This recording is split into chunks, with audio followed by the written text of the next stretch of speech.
welcome to our live class. Today's our subject is EVS and chapter number 15. Chapter number 15 में आज का हमारा topic है a beautiful cloth.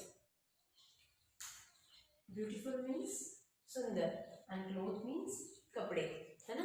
तो इस चैप्टर के अंदर हम क्लोथ्स के बारे में देखते हैं, किस टाइप्स की क्लोथ्स होते हैं, है ना, और वो कैसे बनते हैं।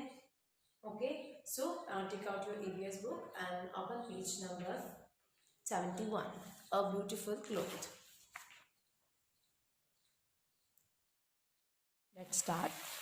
We all need clothes to cover our body and to protect ourselves from different weather conditions. हम सभी को क्लोथ्स की नीड क्यों होती है? अपनी बॉडी को कवर करने के लिए और अलग अलग वेदर कंडीशन से प्रोटेक्ट करने के लिए, बचाव के लिए.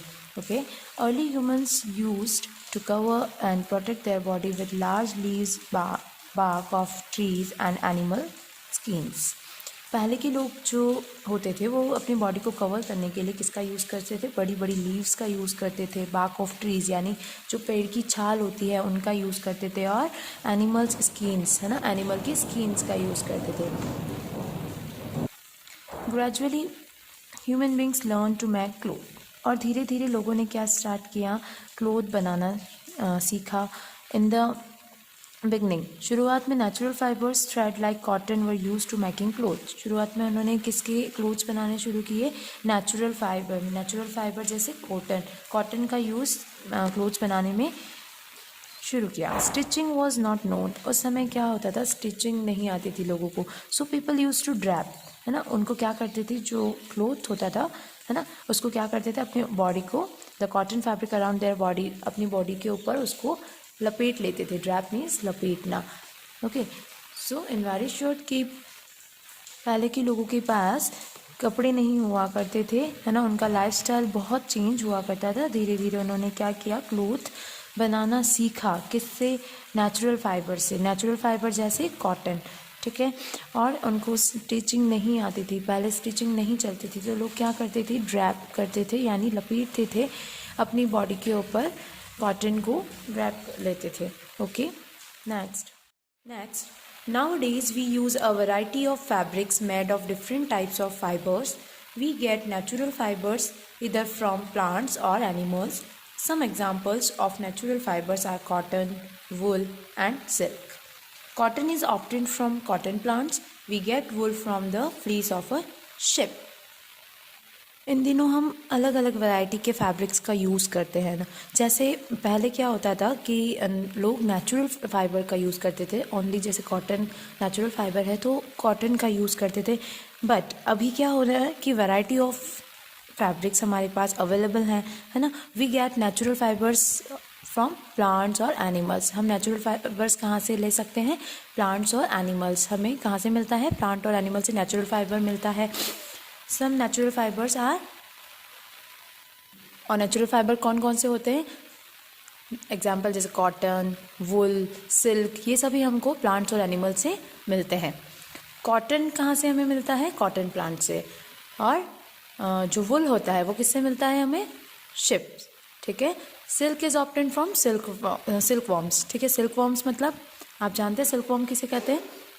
हिंदी में उन्हें रेशम के कीड़े कहा जाता है, ठीक है. और सिल्क को हिंदी में रेशम बोलते हैं, ठीक है. तो सिल्क वॉर्म से हमें सिल्क मिलता है और इसका भी एक फाइबर बनता है, और वो फाइबर क्या कहलाते हैं? सिल्क, वूल और कॉटन, ये सब नेचुरल फाइबर में आते हैं. Okay, next. Nylon, terricot and rayon are human made और synthetic fibres. Fibers are made into yarns by spinning. In olden days, people used to spin on charkha, but now spinning machine are used. अब हम बात करते हैं human made fibres. वो fibre जो लोगों द्वारा बनाया जाता है ना, जो प्राकृतिक नहीं है, जिसे हम सिंथेटिक फाइबर भी बोलते हैं. ऐसे फाइबर कौन कौन से होते हैं? नायलॉन, टेरिकॉट एंड रेयन, ठीक है. Fibres are made into yarns by spinning. जो धागा होता है, जो रेशे होते हैं, उनको घुमा के फाइबर बनाया जाता है ना. तो पहले के दिनों में क्या किया जाता था? बहुत टाइम पहले जब स्पिनिंग मशीन नहीं हुआ करती थी, तब लोग किसका यूज़ करते थे? चरखा का यूज़ करते थे धागे को स्पिन करने के लिए, ठीक है, और फिर फाइबर रेडी किया जाता था। बट अभी हमारे पास क्या अवेलेबल हो गई है, स्पिनिंग मशीन्स यूज़ की जाती है, क्योंकि वो हमारे पास अवेलेबल हो गई है, तो इजीली फाइबर रेडी हो जाता है। ठीक है, next, the yarn is woven into cloth on handlooms or powerlooms. yarn, what is yarn? yarn is a type of thread. ठीक है, वुवन मीन्स होता है बुनना, एक तरह का धागा होता है लाइक ऊन, जो कि हैंडलूम्स और पावरलूम्स क्लोथ के ऊपर किया जाता है ना, जिससे जो हाथ से कढ़ाई की जाती है उनमें इसका यूज़ किया जाता है। Okay, cloth is then dyed. सबसे पहले क्या किया जाता है, क्लोथ के ऊपर हाथों से कढ़ाई बुनाई की जाती है, उसके बाद cloth is then dyed with colours, फिर उसको क्या किया जाता है, कलर किया जाता है। Okay, earlier natural dyes made from plants product were used. पहले क्या यूज़ किया जाता था, प्लांट प्रोडक्ट यूज़ किया जाते थे डाई करने के लिए, कलर करने के लिए। But these days synthetic colours made from chemicals are used. अभी क्या यूज़ किया जाता है, केमिकल के बने हुए जो कलर होते हैं, सिंथेटिक कलर्स, उनको यूज़ किया जाता है। Next is traditional ways of decorating fibres. अलग अलग तरीके से ट्रेडिशनल वे से फाइबर को कैसे, जो फैब्रिक होता है, जो कपड़े होते हैं, उनको कैसे डेकोरेट किया जाता है। फर्स्ट एम्ब्रॉयडरी, है ना, एम्ब्रॉयडरी करके भी उन्हें डेकोरेट किया जाता है, उन्हें सजाया जाता है ना, उनको अलग एक रूप दिया जाता है। It is done using threads, beads and mirrors. In Bengal thread embroidery called kantha is very famous. Embroidery कैसे की जाती है, एम्ब्रॉयडरी के लिए थ्रेड को यूज़ किया जाता है, बीड्स को यूज़ किया जाता है, छोटे छोटे मिरर्स का यूज़ किया जाता है। और ये कहाँ पे फेमस है, ये एम्ब्रॉयडरी बंगाल में फेमस है, और जिसे क्या कहा जाता है, कंथा कहा जाता है। क्या कहा जाता है, kantha. It is famous in Bengal. Next, page number 72। In Punjab embroidery using colourful silk threads called phulkari is done. और पंजाब में ये एम्ब्रॉयडरी क्या कहलाती है, पंजाब में जो एम्ब्रॉयडरी चलती है उसे क्या कहते हैं, फुलकारी, जो थ्रेड से की जाती है ना, जो कलरफुल थ्रेड से की जाती है। लुक एट द पिक्चर, आप पिक्चर में देख सकते हैं, है ना, क्लोथ के ऊपर क्या किया जाता है, कलरफुल थ्रेड से एम्ब्रॉयडरी की जाती है। एम्ब्रॉयडरी मीन्स कशीदा होता है। ओके, सो पंजाब में क्या क्या फेमस है, फुलकारी, ये टाइप ऑफ एम्ब्रॉयडरी है। Okay, next, in Lucknow embroidery done by white threads on cloth called chikankari is popular. Lucknow में कौन सी एम्ब्रॉयडरी फेमस है, चिकनकारी, जो किस पे की जाती है, क्लोथ के ऊपर वाइट थ्रेड से की जाती है। इसमें ओनली वाइट थ्रेड का ही यूज़ किया जाता है, जो कि लखनऊ, जिसे हम लखनवी कशीदा भी कहते हैं और चिकनकारी भी कहते हैं। Okay, next, second is Kalamkari. Kalamkari भी एम्ब्रॉयडरी का ही एक टाइप है। In this cloth is decorated by hand printing. This art is found in Bihar. इसके अंदर क्या किया जाता है, हैंड प्रिंटिंग की जाती है, हाथ से प्रिंट किया जाता है। और इस आर्ट को कहाँ पाया जाता है, बिहार में पाया जाता है। ये आर्ट कहाँ फेमस है, बिहार में। बिहार के लोग जो ड्रेसेस वियर करते हैं, जो क्लोथ्स वियर करते हैं, वो किसकी होती है, कलमकारी की। ओके,